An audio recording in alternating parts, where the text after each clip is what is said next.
Dahulu kala, di sebuah desa kecil, hiduplah seorang gadis cantik bernama Cinderella. Dia baik hati dan memiliki jiwa yang lembut, tetapi hidupnya dipenuhi dengan kesedihan.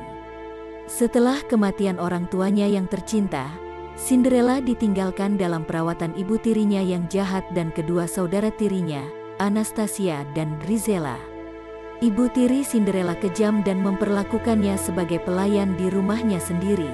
Dia memaksa Cinderella untuk melakukan semua pekerjaan rumah tangga sementara saudara tirinya hidup mewah, menghadiri pesta dan acara glamor. Satu-satunya pelipur lara Cinderella datang dari teman hewannya, tikus, burung, dan seekor anjing setia bernama Bruno yang tetap berada di sisinya.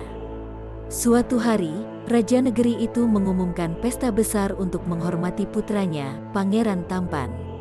Seluruh kerajaan diundang, termasuk semua wanita muda yang memenuhi syarat. Hati Cinderella berdebar karena kegembiraan saat dia bermimpi menghadiri pesta dan bertemu sang pangeran. Namun, ibu tiri dan saudara tirinya bertekad untuk menjauhkannya dari acara tersebut, karena mereka iri dengan kecantikan alaminya. Saat Cinderella menangis di taman, air matanya menarik perhatian ibu peri ajaib. Dengan lambaian tongkatnya, dia mengubah kain compang camping Cinderella menjadi gaun yang megah, sandal kaca, dan labu menjadi kereta yang indah, lengkap dengan kuda dan bujang. Tapi ibu peri memperingatkan Cinderella bahwa mantra itu hanya akan bertahan sampai tengah malam.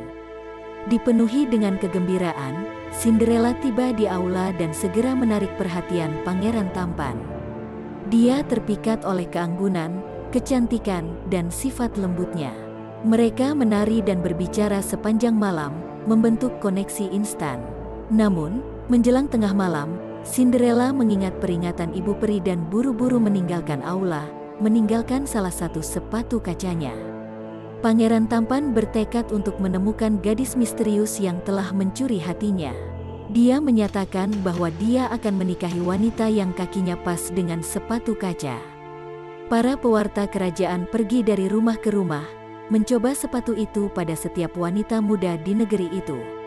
Ketika pembawa berita tiba di rumah Cinderella, ibu tiri dan saudara tirinya melakukan apa saja untuk mencegahnya mencoba sepatu itu.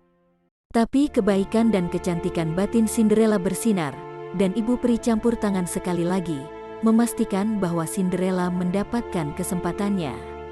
Saat Cinderella menyelipkan kakinya ke dalam sepatu kaca yang halus, sepatu itu sangat pas.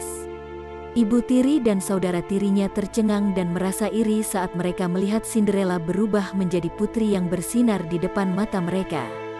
Pangeran Tampan langsung mengenalinya dan langsung melamarnya.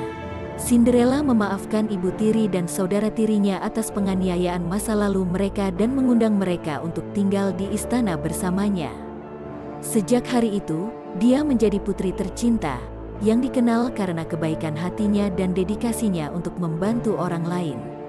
Maka, Cinderella hidup bahagia selamanya, dikelilingi oleh cinta dan kebahagiaan dalam pelukan Pangeran Tampan. Kisahnya menjadi kisah abadi, mengingatkan orang bahwa kebaikan, ketangguhan, dan kecantikan batin sejati dapat mengatasi kesulitan apapun. Terima kasih sudah menonton. Ingatlah untuk selalu berbuat kebaikan. Sampai jumpa di video lainnya.